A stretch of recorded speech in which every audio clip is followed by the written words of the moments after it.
When you see what goes on with your money in government, when you see the waste, when you see the corruption, your blood is going to boil. Because we sit here and get destroyed because we argue about the cost of welfare. Welfare could be the cheapest thing this government does compared to the billions that are sent offshore, the billions that are wasted, the billions that went down with Goldman Sachs and AIG and those bailouts. I'm going to digress a minute because the bailout thing is another thing that you should make your blood boil. And again, when you look at the Republican Party, nobody says boo. Okay? Go way back to FDR. Nobody here would have been alive then. But we come out of the recession, and he did one thing that was right. He looked at the banking industry and he said, okay, I'm going to make a bank for the ordinary American and their money, and we're going to insure their deposits, and nobody's going to mess with those people. And then we're going to make another set of banks for the rich folks. And they want to run around wrecking each other, taking risks and doing their thing. No problem. Rich people are able to take care of themselves. And we had fun for a long time with that. The investment community worked with it very well. But that wasn't enough for Goldman Sachs, because there was this huge pile of money that greed had to have. And so this thing called the Glass-Steagall Act. Yep. Anybody remember that name? Well, that was the act that separated the banks. That was the act that said you can't mess over here with the people's banks that are insured by the FDIC. So we got to get rid of that.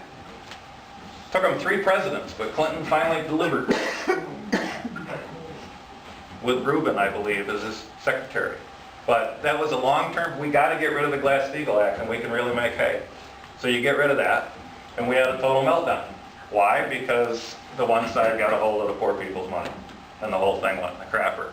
Still not enough. Now you're a bank, you're insured, and the government says you can make a 80% loan.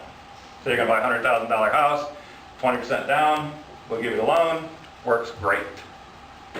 Now, when you're a bank, if you have $1 million, you make all those loans, you don't have any more money. So you'd be out of business. So you got to get more money. So the first way you get the money is you bundle up all those loans.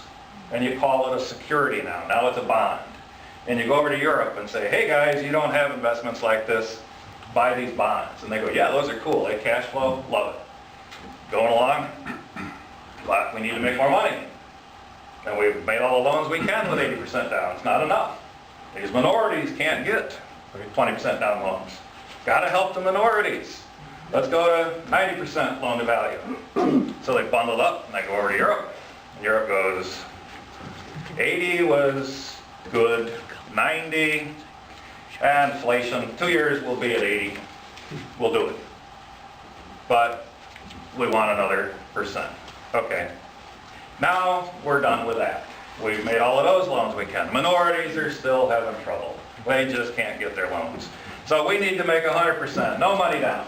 And they bundle that up and they go over to Europe. And they go, man, you guys are losing your mind.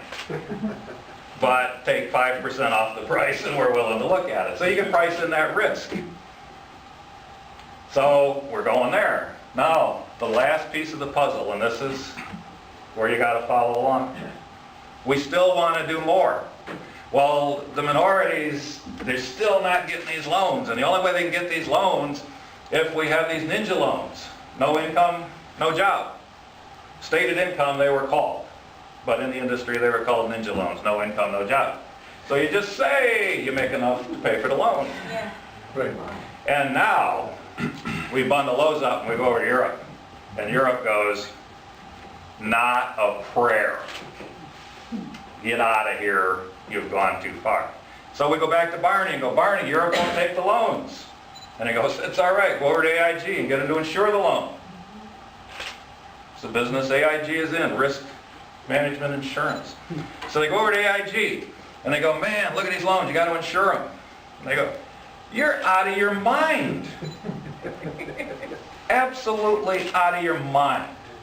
And they go back to Barney and they go, Barney, AIG won't do it either. And so he calls AIG and he says, we'll guarantee. your losses by the federal government. He just forgets to tell very many people. And now, as everybody knew, I'm sure including Barney, the whole thing went to crap. Now I think part of it had to do with the fact that the oil people weren't talking to the subprime mortgage people. And so the oil people are sitting there going, geez, they haven't had $4 gas in a while. Let's jerk their chain. So we had a convergence of $4 and $5 gas with a whole bunch of 10-year arms coming due. And the whole thing went in the crapper. So now AIG is sitting there and the world comes pouring down going, hey, pay off our deal. And they're like, we don't have any money. And so what would a company do? You'd file for bankruptcy. That's how you would stop and sort it out. But guess what the first thing a bankruptcy judge would find? The guarantee from Barney Frank and Chris Dodd. And Maxine Lawrence. And, well, Maxine below it. Right. But now we're talking jail time. Simple as that, the stripes. So how do we get out of that one, Barney? No problem, I'm Barney Frank. Too big to fail. We've got to throw money at AIG. We can't let it go bankrupt. Yep. That's right. And that's the subprime mortgage debacle. That's the interrelationship between investment banking and corrupt members of Congress and the power they have. Now maybe I'm one of the few that can explain that in a way that hopefully 8 out of 10 people understood it, if not everybody. But that's what we're talking about as standard operating procedure in our government. And we're arguing over taxes for the rich, and they just keep spending money. And where's the money go? Go to the local level last year, $5 million grant put out by City of Los Angeles to fight gangs. Everybody goes, man, that feels great. We got $5 million to fight gangs. Where'd it go? Well, 4.9 of it didn't fight gangs. 4.9 of the 5 was eaten by the system. The grant eaters, the friends.